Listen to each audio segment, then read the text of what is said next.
The morning was still cold when Isadora heard the iron gate creak. She didn't move from the wicker chair where she was sewing, but her fingers rested on the fabric. She knew that sound. It was the sound of visitors coming to talk to her father, always about debts, always about deadlines, always about the land that dried up a little more each summer. Isadora's house was at the end of a dirt road, surrounded by crooked fences and an orchard that hadn't yielded fruit for 3 harvests. The paint peeled from the walls like sunburnt skin, and the windows creaked with the slightest breeze. But Isadora kept everything clean. She swept the dirt floor of the yard every morning, watered the only flowers that still survived near the porch, and spent hours mending her father's and younger siblings' clothes, as if the needle and thread could somehow mend what was broken inside as well. She was 18, but her eyes held a stillness that belonged to much older women. It wasn't exactly sadness. It was something more subtle, like the resignation of someone who learned early on that expecting too much hurts more than expecting nothing at all.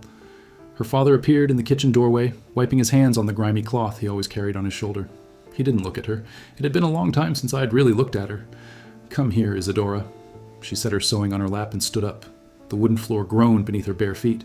In the room, seated in the only chair that still had its seat intact, was a man she had never seen before. He was tall, broad-shouldered, with hands calloused from working the land, but he wore clean clothes, polished boots, and a felt hat resting on his knee. He must have been about 40, perhaps older. His face was closed off, but not cruel, just tired, like someone who had seen too much and decided not to show anymore. "That's her," said Isadora's father, as if presenting a mare at a fair. The man looked at her. Not the way the men in the city looked at pretty girls, hungrily, maliciously. He looked at her like someone examining something they need to decide if it's worth carrying. His eyes lingered on her face, then traveled down to her calloused hands, her bare feet, the messy braid that hung over her left shoulder.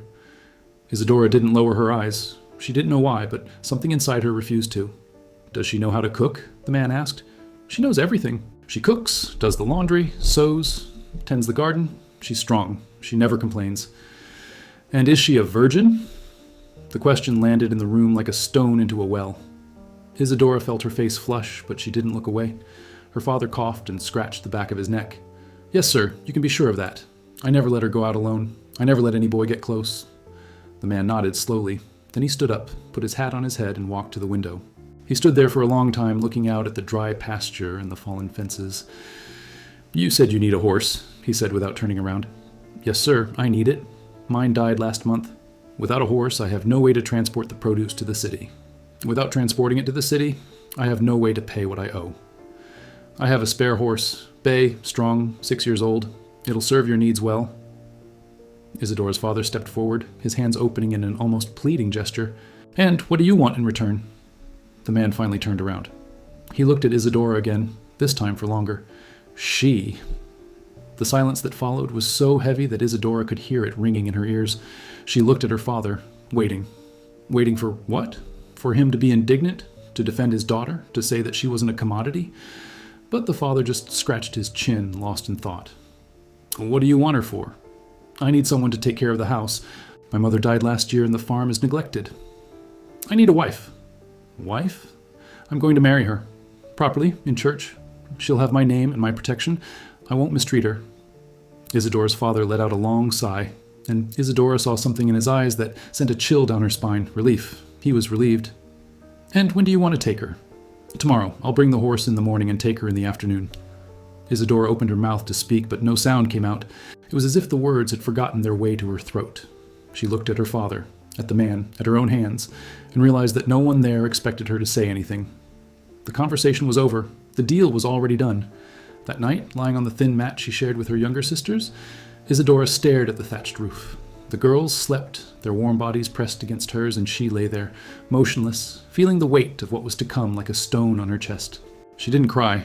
She had learned long ago that crying didn't change anything.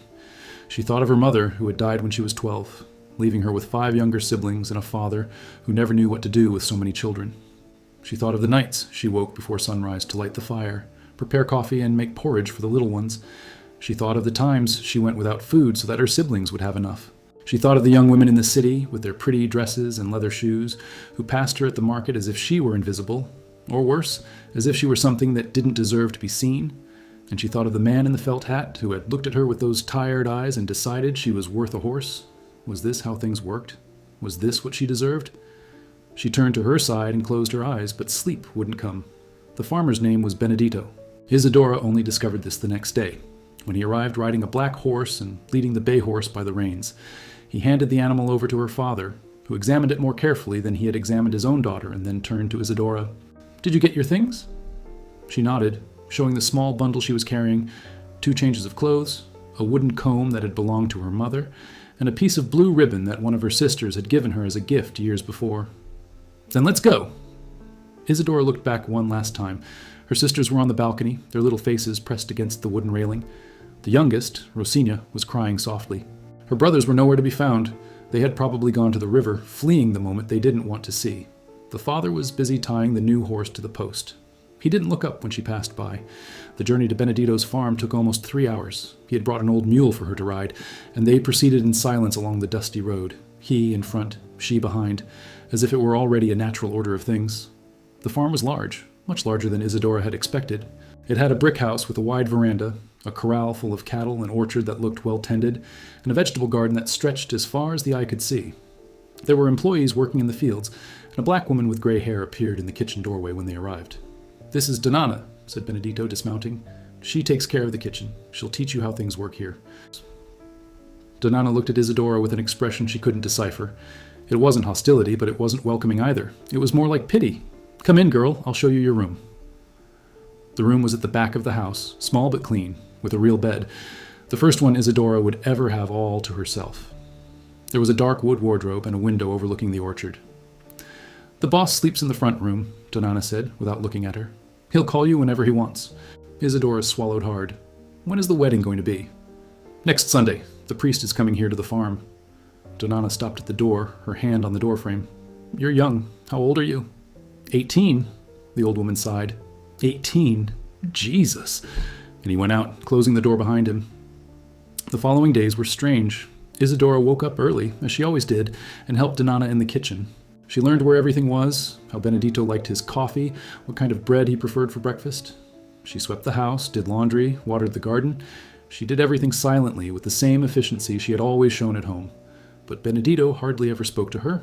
He spent his days in the fields, returned at nightfall, dined alone at the large table in the living room, and then retired to his room. Sometimes, when Isadora passed by him carrying a tray or a pile of clean clothes, he would look at her with that same distant expression, as if he were trying to understand what she had bought. The wedding took place on Sunday, as promised. The priest arrived in an old horse-drawn carriage and performed the ceremony on the porch of the house, with Donana and 2 of the servants as witnesses. Isadora wore a white dress that Donana had found in a trunk. It had belonged to Benedito's mother and was yellowed with age, but it was the most beautiful dress she had ever worn. Benedito was serious throughout the entire ceremony. He said yes when the priest asked, placed a thin ring on Isadora's finger, and when the time came for the kiss, his lips touched hers for less than a second. That night, he called her to his room. Isadora went with her heart pounding so hard it ached. She had heard the other girls talking about their wedding night, some with fear, others with nervous curiosity. She didn't know what to expect. She only knew she had no choice. But when he entered the room, Benedito was sitting on the edge of the bed, still dressed, looking at the floor. "Sit down," he said, pointing to the chair near the window. She sat down, her hands pressed against her lap. He remained silent for a long time. Then he raised his eyes and looked at her with something that seemed like pain. "I'm not going to touch you." Isadora blinked, confused. "What?" "I didn't buy you for this." He ran a hand over his face, tired. "I know what you must be thinking. What everyone must be thinking, but that's not it." "So, why?" He got up and went to the window. Outside, the full moon illuminated the pasture. "My mother died last year. She was the only person I had in the world. Since then, this house has become too empty. I needed someone here, someone to make it feel like it's still a real home." "And why didn't you hire a maid?" "Because maids leave. Maids have families. They have their own lives. I needed someone who would stay." He turned to her. "Your father came to me because he was desperate. He said he had a daughter who worked well and didn't cause trouble. He said that if I wanted, he would give her to me in exchange for a horse." Isadora felt a bitter taste in her mouth. "And you accepted?" "I accepted because I saw in his eyes that if I didn't take you, he would sell you to someone else, and that someone else might not be as..." He paused, searching for the word. "As indifferent as I am." She didn't understand at the time. She only understood later, lying alone in the back room, staring at the dark ceiling. He didn't want her as a woman. He didn't want her as anything, really. She was just a presence to fill the emptiness of a house that was too big. A tool. A piece of furniture that breathed. And somehow, that hurt more than if he had simply used it and thrown it away. Months passed. Isadora learned the farm routine as she learned everything in life. In silence, observing, doing. She would wake up before sunrise, prepare the coffee, clean the house, and tend to the vegetable garden. In the afternoon, when the heat intensified, she would sit on the back porch and sew, mending the servants' clothes or making tablecloths that no one used. Benedito remained distant. They ate together sometimes, but he hardly spoke. She tried to start a conversation a few times, asking about the farm, the cattle, plans for the next harvest, but he would answer with monosyllables and return his gaze to his plate. Donana was the only one who truly got close to her. The old woman had worked on the farm her whole life, had seen Benedito born and grow up, had taken care of him when his mother fell ill. And little by little, between one task and another, she began telling Isadora the stories that no one else told. He was different when he was young, Donana said one afternoon, while they were peeling cassava in the kitchen. Smiling, playful. He had a fiancée, you know? A pretty girl from the city, the daughter of a merchant. What happened? She left. She ran away with another man, a traveling salesman who passed through here selling fabric. She took everything he had given her, the jewelry, the dresses, even the money he had saved for the wedding. Donana shook her head. He was never the same after that. He closed his heart like someone closing a gate, and he never opened it again. Isadora pondered this for days. She would look at Benedito during meals, trying to see in him the cheerful young man Donana had described. But she only found a man with hunched shoulders and empty eyes who seemed to carry the weight of the world without knowing how to let it go. One night, she was sewing on the porch when she heard a noise coming from the barn. It was late. The stars were already shining in the sky, and the servants had left hours ago. She put down her sewing and went to see what it was. She found Benedito kneeling on the ground next to a cow that was lying on its side, breathing with difficulty. His hands were covered in blood, and he had an expression of despair she had never seen on him before. "The calf is stuck sideways," he said without looking at her. "I can't turn it around." Isadora didn't think. She knelt beside him, rolled up her sleeves, and placed her hands alongside his. He had helped with animal births before, on his father's farm, and knew what to do. Together, working in silence, they managed to turn the calf over and pull it out. The cow mooed with relief when the calf fell onto the straw. It was small, wet, trembling, but alive. Benedito sat down on the ground, exhausted, his clothes soaked with sweat and blood. He looked at Isadora as if he were seeing her for the first time. "You knew what to do." She shrugged, wiping her hands on her skirt. "I learned it from my mother." He was silent for a moment. Then, in a gesture that took her completely by surprise, he reached out and touched her face, a light, almost accidental touch, wiping away a stain of blood from her cheek. "Thank you," he said. And in that single word, in that single gesture, Isadora felt something stir within her chest. Something small, timid, that she didn't dare name. Things started to change after that night. Not dramatically, not in a way that an outsider could notice. But Isadora perceived it. Benedito began to linger longer during meals. He asked questions about the garden, about what she was sewing, about the brothers she had left behind. Sometimes, when she was on the veranda at dusk, he would sit in the chair beside her and remain there in silence, gazing at the same horizon as she was. Isadora learned to read those silences. She learned that he wasn't cold, he was hurt. She learned that his distance wasn't contempt, it was protection. He had built a wall around himself, and now, slowly, he was trying to find a door. One day, he appeared in the kitchen with something in his hands. It was a piece of fabric, light blue, soft, with small flowers embroidered on the hem. "I saw it in the city," he said, without looking at her. "I thought you could make a dress." Isadora picked up the fabric, feeling its softness between her fingers. It was the kind of fabric she had never owned, the kind she had never dreamed of owning. "It's beautiful," she whispered. "You deserve beautiful things." She looked up in surprise, but he had already left. The dress was finished in 2 weeks. Isadora worked on it every night, by candlelight, cutting and sewing with a care she had never dedicated to any garment before. When she tried it on for the first time, looking at herself in the fogged mirror of her room, she hardly recognized herself. The girl looking back at her no longer seemed like the barefoot girl who had been traded for a horse. She seemed like someone. That evening she went down to dinner wearing her new dress. Benedito was sitting at the table, as always, but when he saw her, he stopped with his fork halfway to his mouth. He stared at her for a long moment, and Isadora saw something pass through his eyes. Something warm. Something alive. "You look beautiful," he said, and his voice had a hoarseness that hadn't been there before. "Thank you. For the fabric." He nodded, looking away, and went back to eating. But throughout the dinner, Isadora felt his eyes returning to her as if he couldn't help it. Then, while she was washing the dishes, he appeared in the kitchen doorway. "Isadora?" She turned around, her hands still wet.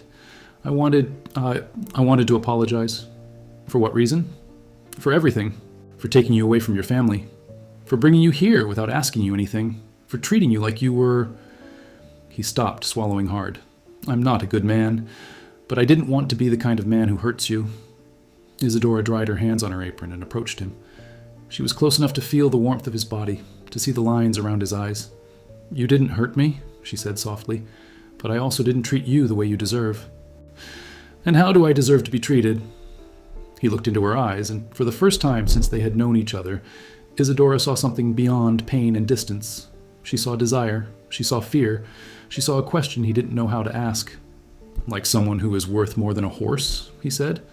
And then, slowly, as if approaching a frightened animal, he raised his hand and touched her face.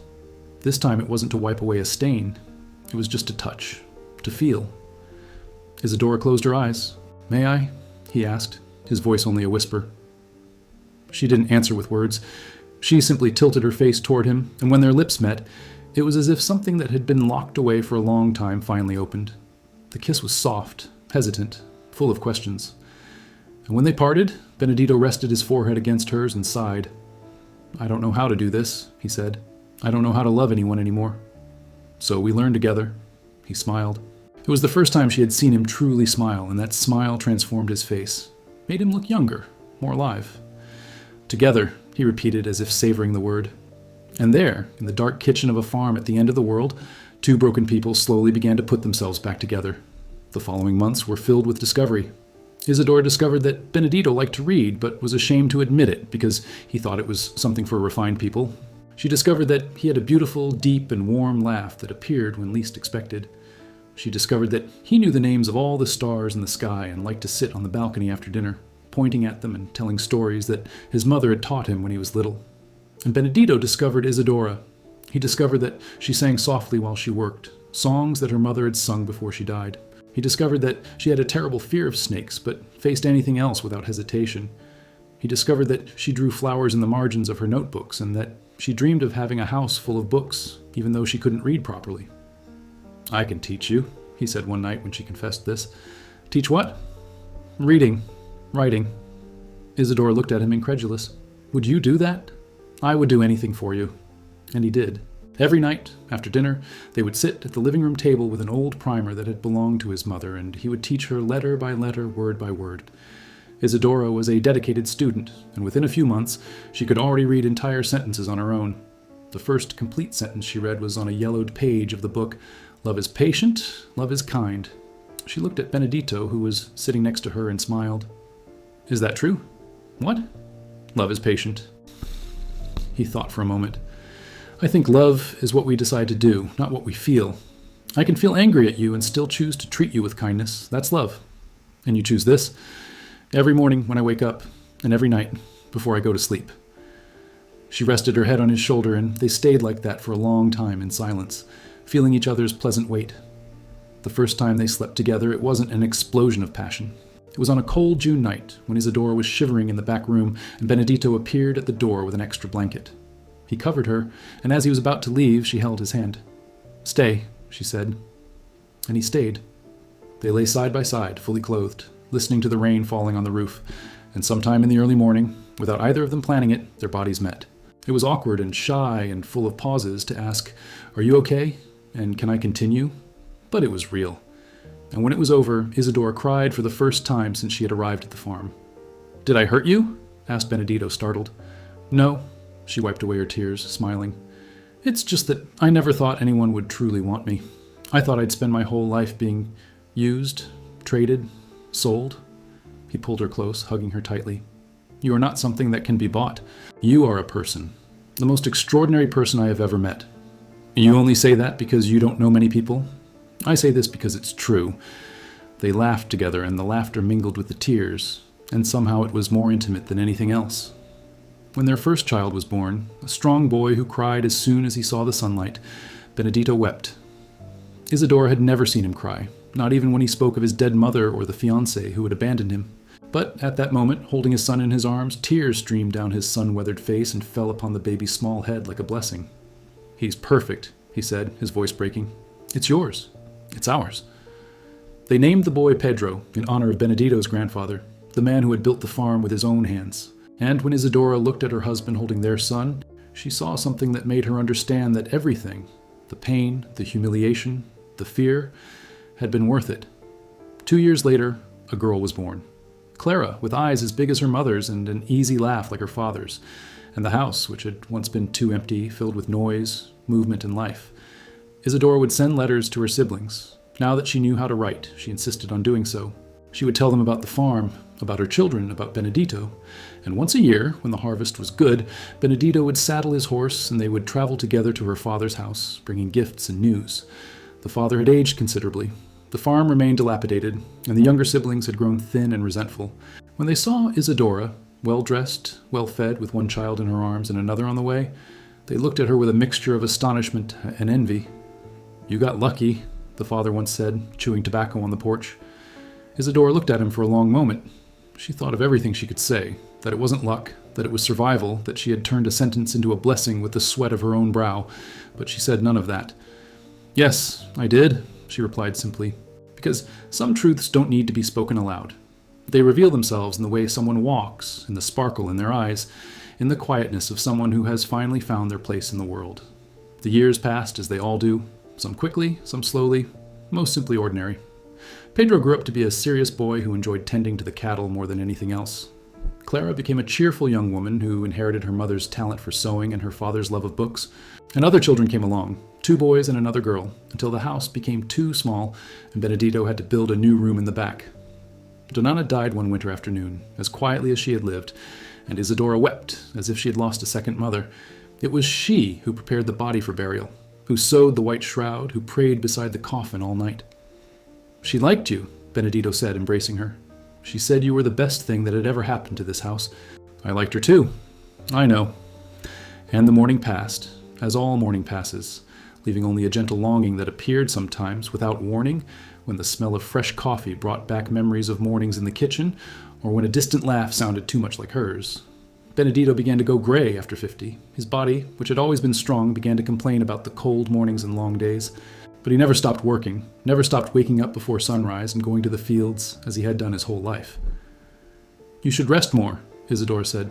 "Rest when I die." "Don't talk like that." He laughed, kissed her forehead, and went out to the corral. But one day, he didn't come back. Isadora was in the kitchen preparing dinner when Pedro came running in, his face as white as chalk. "Mom, it's Dad." She ran to the field, her bare feet on the cold earth, her heart pounding so hard it felt like it wanted to burst from her chest. She found Benedito lying among the rows of corn, his eyes open to the sky, his hand pressed against his chest. He was still alive when she arrived. He could still look at her, he could still move his lips. "Isadora," he said, his voice so weak that she had to lean forward to hear. I'm here, my love." Was I happy? She held his hand, tears streaming down her face. "It was, as we went." He smiled. That smile she had learned to love, the one that transformed her tired face into something luminous. "That's good," he said, and he closed his eyes. Isadora stayed there, holding his hand for a long time after he stopped breathing. The children came, the servants came, the sun set, and the stars appeared. Those same stars he used to name for her on summer nights. But she didn't move. She couldn't. Because letting go of his hand would mean accepting that he was gone. And she wasn't ready for that yet. The wake was held in the farmhouse living room, the same room where she had first entered 18 years ago, with a bundle of clothes in her hand and fear in her heart. People came from all over the region. Neighbors, shopkeepers, people Benedito had helped over the years without ever telling anyone. "He lent me money when my daughter got sick," said a man Isadora didn't know. "He never asked for it back." "He let my son work on the farm when nobody else wanted to hire him," said another. "He was a good man," they all said. And Isadora, sitting in the wicker chair that had belonged to his mother, listened to each story and treasured each one in her heart. Because that was all that remained now, the stories, the memories, the echo of a life well lived. The priest came to pray, the gravediggers came to dig, and at the end of the afternoon, Benedito's body was lowered into the earth next to his mother, under the shade of a yellow ipay tree that he himself had planted when he was a boy. Isadora threw a handful of dirt onto the coffin. Her children threw theirs too, one by one, and when the last little mound fell, she felt a warm hand hold hers. It was Pedro, the oldest. "Everything will be all right, Mom." She looked at him, so much like his father, the same serious eyes, the same broad shoulders, and nodded. "I know." And she knew it, not because the pain would go away. Some pains never go away, they just learn to share space with life. But because she had learned over all those years that surviving isn't just about breathing. It's about waking up every day and choosing to keep going. It's about finding small reasons to move forward. The smell of coffee, a grandchild's laughter, the color of the sky at the end of the afternoon. It's about transforming what life gives you into something worthwhile. The house was quiet after the funeral. Isadora continued living there, surrounded by her children and the grandchildren who kept arriving. She continued waking up early, preparing coffee, tending the garden. Her hands, now wrinkled and stained by the sun, still knew how to do everything they had always done. Sometimes, at night, she would sit on the porch and look at the stars. She still remembered the names Benedito had taught her: Three Marys, Southern Cross, Venus shining on the horizon. And she would talk to him softly, telling him the news of the day, the grandchildren's mischief, her problems, and her joys. "Pedro is getting married," she said one night to the empty sky. "The bride is a good girl. You would like her." The wind blew, swaying the leaves of the yellow ipay tree, and Isadora smiled. "I know, I miss you too." One day, the eldest granddaughter, a 13-year-old girl with curious eyes and too many questions, sat down next to her on the porch. "Wow. Hi, my daughter. Is it true that Grandpa bought the lady for a horse?" Isadora looked at her granddaughter surprised. It was a story she had never told the children. But stories have legs of their own. They walk alone through the mouths of the world. "That's true," she said. "And you weren't angry?" Isadora thought for a moment. He thought of the 18-year-old girl who had been taken from her home like merchandise. He thought of the fear, the shame, the feeling of being worthless. But he also thought of what came after, the love that grew slowly, the children who were born, the life they built together brick by brick. "I stayed," she said finally. "At first I was very angry. With my father, with your grandfather, with the whole world. I thought life had been unfair to me. And then what? Then I understood something." She pulled her granddaughter close, cradling her in her lap, as she had done when she was little. "I understood that we don't choose what happens to us, but we do choose what we do with what has happened. Like this. I could have spent my whole life angry. I could have hated my grandfather for buying me, hated my father for selling me. I could have been bitter, closed off, expecting the worst from everyone." She paused, looking at the horizon where the sun was setting. "But I chose something else. I chose to believe that people can change, that love can be born in the strangest places, that I was worth more than the price they put on me." "Was it worth it?" Isadora smiled. "I'm still worth it today." As the granddaughter remained silent, digesting the words. Then she looked up and asked, "Were you happy, Grandma?" It was the same question Benedito had asked on the day he died, and the answer was the same. "I went," said Isadora. "Very much." And it was true. Not a perfect happiness, not a fairy tale happiness, but a real happiness, built with one's own hands, made of ordinary days and long nights, of fights and reconciliations, of losses and discoveries. A happiness that tasted like breakfast and smelled like earth after the rain. A happiness that could fill an entire lifetime. Isadora died at the age of 82 on a spring night when the epee trees were in bloom and the air smelled of jasmine. It was a peaceful death. She simply closed her eyes after dinner and never opened them again. Her children found her the following morning, sitting in the wicker chair on the porch, with a gentle smile on her face and her hands clasped in her lap, as if she were simply resting. They buried her next to Benedito, under the shade of the epee tree, which was now a centuries-old tree. The priest prayed, the grandchildren cried, and when the last shovelful of earth covered the coffin, the wind blew strongly, carrying yellow petals that landed on the two graves like a blessing. The farm continued to exist, passed down from generation to generation. The house was renovated, enlarged, modernized, but the porch remained the same, with the same wicker chair where Isadora used to sit. And every night, when the sun set and the stars began to appear, someone from the family would sit there and look at the sky, remembering the woman who had been given away in exchange for a horse and had become the owner of a farm, remembering the barefoot girl who learned to read and taught her grandchildren to love books, remembering the wife who transformed a withdrawn man into a loving father, remembering Isadora. Because some people aren't born extraordinary. Some people become extraordinary little by little through each small choice, each act of silent courage, each moment they decide not to let life define them. Isadora was one of those people. And even after everyone who knew her personally was gone, her story continued to be told, from mother to daughter, from grandmother to granddaughter, as proof that a person's worth can never be measured by the price someone pays for them. It can only be measured by the love she is capable of giving and receive.